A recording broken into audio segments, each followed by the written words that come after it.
অন্তর্বর্তী সরকারের প্রধান উপদেষ্টা ডক্টর মোহাম্মদ ইউনূস যুক্তরাষ্ট্রে বিল ক্লিনটনের উপস্থিতিতে একটা অনুষ্ঠানে বললেন যে এই আন্দোলন খুব পরিকল্পিতভাবে চালিয়ে নেওয়া হয়েছে, কিছুই হঠাৎ হয়নি।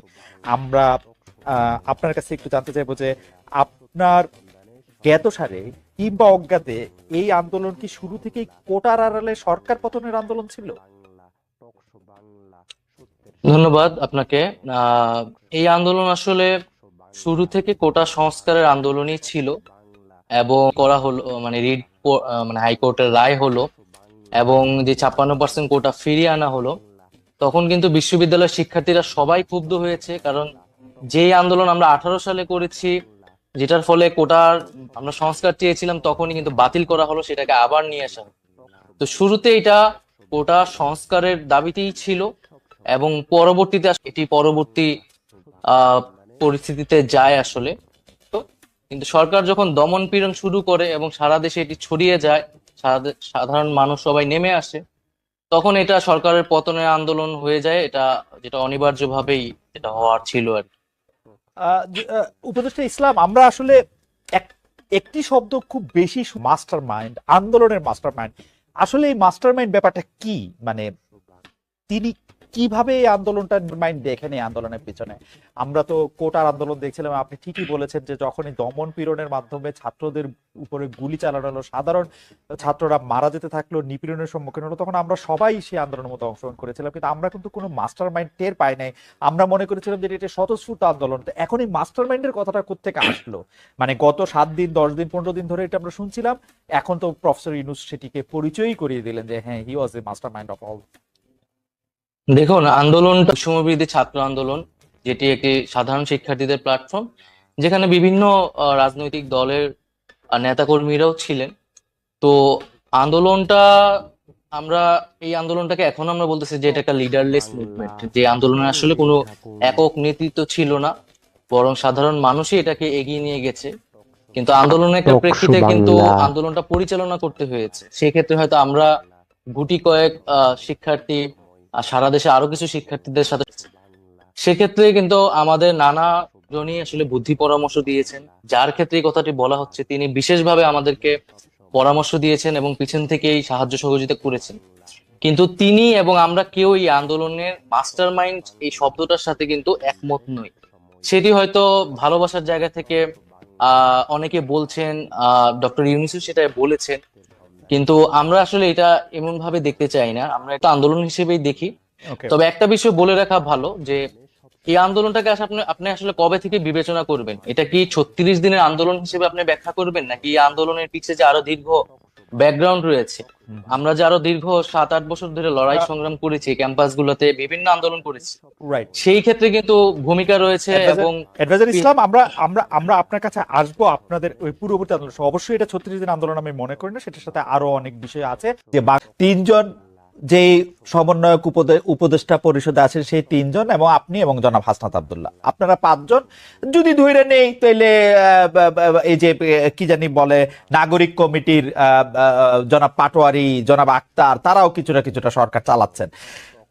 আপনারা সব জায়গায় সালিশ মোকদ্দমা করতেছেন, আপনাদের কথায় আপনারা বদলি করতেছেন, আপনারা আপনাদের কথা আমি যা শুনি আর কি, এইগুলি কি মিথ্যা? মানে উপদেষ্টাদের মধ্যেও অনেকে এইটি দেখতেছেন যে আপনারা যেটা বলতেছেন, আপনারা যেদিকে যাইতেছেন দেশটা সেদিকেই যাচ্ছে। ব্যাপারটা এরকম না? অন্য রাজনৈতিক দলগুলোর সাথে যদি আপনাদের মাঠে মোকাবেলা করতে হয়, তাহলে আপনাদের টাকা লাগবে। টাকা লাগার জন্য আপনারা বিভিন্ন জায়গা থেকে চাঁদা নিচ্ছেন। কখনো সেই চাঁদা গাড়ি হয়ে আসছে, কখনো সেই চাঁদা বাড়ি হয়ে আসছে, কখনো রূপায়ণ টায়ারে আপনাদের অফিস হয়ে আসছে, কখনো আপনার কম্বল হয়ে আসছে সার্জিস, কখনো আসিফ মাহমুদের হেলিকপ্টার হয়ে আসছে। তো ওই যে চাঁদার অংশটুকু আপনারা পাচ্ছেন, সেটা পাইতে হলে আপনাদের তো কিছু না কিছু কাজ করে দিতে হবে। সেই কাজগুলিও আপনারা করতেছেন।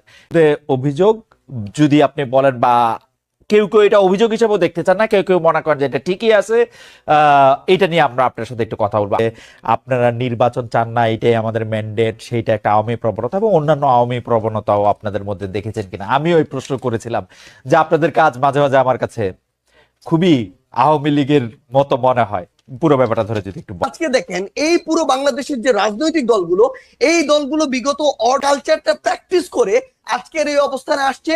এই অভ্যুত্থানের পর ওই পলিটিক্যাল কালচার থেকে ওই পলিটিক্যাল দলগুলো বের হইতে পারে আমি না, আপনার তার সাথে রাজনৈতিক নেতৃবৃন্দ বের হইতে আমি পারে আপনার না। সাথে ভাই একমত। শেষ করি, আমি একটু আপনার শেষ সাথে করি ভাই। একমত। হ্যাঁ, ভাই আমরা তো চোখের সামনে থেকে দেখতেছি, আপনাকে বলি ভাই, আপনি তো বাইরে থেকে দেখতেছেন, হুম, হুম। আমরা চোখের সামনে থেকে দেখতেছি। আপনাকে বলি, আজকে এই যে এত এত রক্তের উপরে দাঁড়িয়ে, খুনের হত্যার উপরে দাঁড়িয়ে, লাশের উপরে দাঁড়িয়ে এই যে সরকার, আমরা তো সরকার সরাসরি নাই, কিন্তু আমরা সরকারকেও দেখতে পাচ্ছি, মাঠকেও দেখতে পাচ্ছি।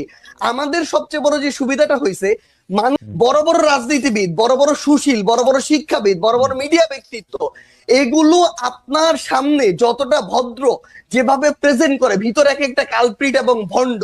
এরা ভিতরে ভিতরে নেগোসিয়েশন করে, ভিতরে ভিতরে এরা তদবির করে, ভিতরে ভিতরে এরা আগের কালচারটা এস্টাবলিশ করার জন্য মাঠে তাদের ছেলেদেরকে পাঠায় চাঁদাবাজি করে, উপরে এসে বলে কে ওখানে চাঁদাবাজি করতে গেছে। এই যে রাজনৈতিক দলের বড় বড় যে নেতা কর্মীগুলো, তারা যদি মাঠ পর্যায়ে বাংলাদেশের বড় রাজনৈতিক দলগুলো সহযোগিতা না করে, ভিতরে পাঠায়, আবার উপরে উপরে, আজকে আপনি দেখেন কেন আওয়ামী লীগের বিচার হইতেছে না। আওয়ামী লীগের বড় বড় নেতা কর্মীগুলোকে শেল্টার দিয়ে রাখছে। আমি বলি, জেলা আওয়ামী লীগের সাধারণ সম্পাদক সভাপতিকে শেল্টার দিচ্ছে জেলার অন্য কোন বড় রাজনৈতিক দলের সভাপতি সাধারণ সম্পাদক। This is the bitter truth. এই শেল্টার দিতেছে টাকার বিনিময়ে, এই শেল্টার দিতেছে ম্যান পাওয়ারের বিনিময়ে, অথবা এটা চিন্তা করতেছে আজকে থেকে সে তাকে না, শেল্টার দেবে। ভাই, একটু জাস্ট সেইটা বুঝাই। ফিনিশিংটা আচ্ছা, ফিনিশিংটা দেন। সামগ্রিকভাবে হ্যাঁ, শুরু ফিনিশিংটা করি। দেন, ফিনিশিংটা তো দেন। সবচেয়ে বড় কথাটা হচ্ছে, বৈষম্য বিরোধী ছাত্র আন্দোলন বলতে যারা আছে, অ্যাকচুয়ালি যারা স্পিরিটটাকে ধারণ করে, ভাই 5 তারিখের পরে বৈষম্য বিরোধী ছাত্র আন্দোলন হইছে, নতুন করে এই সংখ্যাটা বেশি। তারা এই নাম ভাঙ্গায় খাইতেছে। এই মানুষগুলো থেকে শুরু করে অন্যান্য যারা আছে, তারা যদি তাদের জায়গা থেকে যেটুকু সহযোগিতা করা দরকার, এরা শেখ হাসিনার বিরুদ্ধে যেভাবে সহযোগিতা করছে, ওই সহযোগিতা যদি থাকতো, বাংলাদেশ 6 মাসে প্রত্যাশার চেয়ে বেশি পরিবর্তন হইতো। কিন্তু সবচেয়ে বড় সমস্যা হচ্ছে, আমরা তো সামনে থেকে ওইখানে থেকে ফেসটা পরিচিত হয়ে যাওয়ার কারণে সবকিছু আমাদের কাছে আসে, পালাবার পথটাই আমরা যেদিকে যাই ঝুলাবে, এটা হচ্ছে রিয়েলিটি ভাই। তো সবচেয়ে বড় কথা হচ্ছে, আমরা আমাদের প্রাণপণ চেষ্টা করে যাচ্ছি এবং যাব, কিন্তু এই সামগ্রিক যে স্টেক হোল্ডার গুলো, যেগুলো ফাংশন না করলে, হেল্প না করলে, ওয়ার্ক না করলে, ভাই শুধু একটু শেষ করি, শেষ করেন।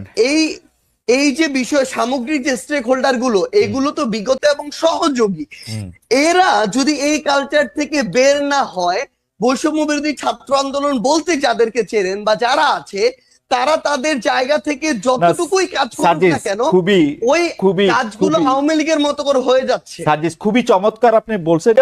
যেমন আওয়ামী লীগও পছন্দ করতো না তাদের বিরুদ্ধে কোনো কিছু লেখা হইলে, আওয়ামী লীগ কোনোদিন পছন্দ করতো না তাদেরকে কেউ সমালোচনা করলে, আওয়ামী লীগ খুবই বিভিন্ন জায়গায় গিয়ে এই হুমকি দিত, আমরা যেটা বলবো সেইটাই হবে। আওয়ামী লীগ বলতো যে ভোটের দরকার নাই, উন্নয়ন আসে। এই সরকারের মধ্যে থেকে অনেকে বা এই সরকারের সমর্থক অনেকে এটা বলতে চায় যে নতুন করে নির্বাচনের দরকার নাই, আগে আমরা সংস্কার করব। আমাদের